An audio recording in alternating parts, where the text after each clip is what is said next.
Gold trusted gold buyers తాకట్టులో ఉన్న బంగారాన్ని విడిపించి ఈ రోజు ఉన్న మార్కెట్ ధరకే కొనబడును. మరిన్ని వివరాలకు సంప్రదించండి 7710777020.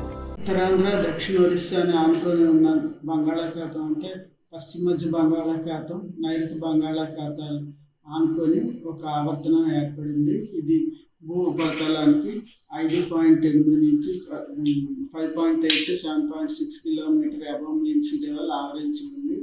దీని ప్రభావం వలన రాష్ట్రంలో చాలా చోట్ల తేలికపాటి నుంచి ఒక మోస్తరు వర్షాలు ఉరుములతో కూడిన జల్లులు పడే అవకాశం ఉంది. విండ్స్ కూడా కోస్తా వెంబడి విండ్స్ 40 నుంచి 50 కిలోమీటర్లు గస్టింగ్ టు 60 కిలోమీటర్స్ వరకు ఉండే అవకాశం ఉంది. కాబట్టి చేపలు పట్టుకునే వాళ్ళకి అప్రమత్తంగా ఉండవలసిందిగా ఇవ్వడం జరిగింది. మోడరేట్ రెయిన్ పడుతుందండి, చాలా ప్రదేశాల్లో పడే అవకాశం ఉందని ఇచ్చాము. దేశాల్లో 1-2 చోట్ల భారీ వర్షాలు కూడా పడే అవకాశం ఉంది. ఇది నార్త్ కోస్టల్ ఆంధ్రప్రదేశ్.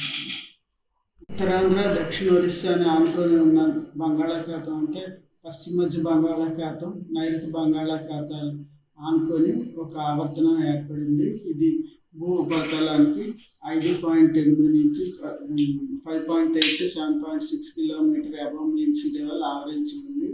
దీని ప్రభావం వలన రాష్ట్రంలో చాలా చోట్ల తేలికపాటి నుంచి ఒక మోస్తరు వర్షాలు ఉరుములతో కూడిన జల్లులు పడే అవకాశం ఉంది. విండ్స్ కూడా కోస్తా వెంబడి విండ్స్ 40 నుంచి 50 కిలోమీటర్లు గస్టింగ్ టు 60 కిలోమీటర్స్ వరకు ఉండే అవకాశం ఉంది. కాబట్టి చేపలు పట్టుకునే వాళ్ళకి అప్రమత్తంగా ఉండవలసిందిగా ఇవ్వడం జరిగింది. మోడరేట్ రెయిన్ పడుతుందండి, చాలా ప్రదేశాల్లో పడే అవకాశం ఉందని ఇచ్చాము. దేశాల్లో 1-2 చోట్ల 1-2 భారీ వర్షాలు కూడా పడే అవకాశం ఉంది. ఇది north coastal Andhra Pradesh. India Pakistan తాజా అప్డేట్స్ కోసం డౌన్లోడ్ చేసుకోండి RTV లైవ్ యాప్.